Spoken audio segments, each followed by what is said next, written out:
जेतिरे क़दुरु मुल्क में महांगाई माण्हुनि खां वात जा गिराह खसिया आहिनि, उते कुदरत तरफ़ां मौसमी खाधा ऐं सब्जियूं बि खाइण लाइ बख़्शियूं आहिनि, जेके घटि रेट ते मिलण करे ग़रीबनि में जीअण जो कुझु उत्साह पैदा थियो आहे। बिल्कुलु सिंध धरती दुनिया जो अहिड़ो खितो आहे जिते चइनि मौसमनि में मेवा, सब्जियूं ऐं ॿियूं शयूं जझे मक़दार में उपायूं वञनि थियूं, जिन में सरह जो साग बि अलॻि मक़ाम रखे थो ऐं ग़रीबी जी पसंदि ऐं पहुच जी सब्ज़ी हुजण करे माण्हू साग जे सब्ज़ियुनि जो बेचैनी सां इंतज़ारु कंदा आहिनि।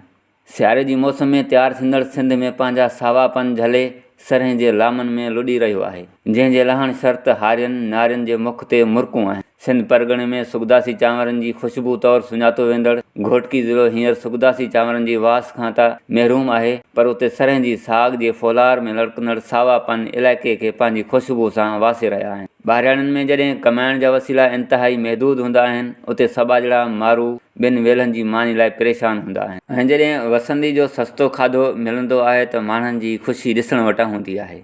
ॿाहिरियाणनि खां वेंदे शहरनि में सब्जियुनि जे अॾनि ते सजाए रखियल साग जा होका ॿुधण सां ईअं लॻंदो आहे ॼण धरती ते रहंदड़ मिसकीन मारवड़नि जी महिनत जा होका हुजनि।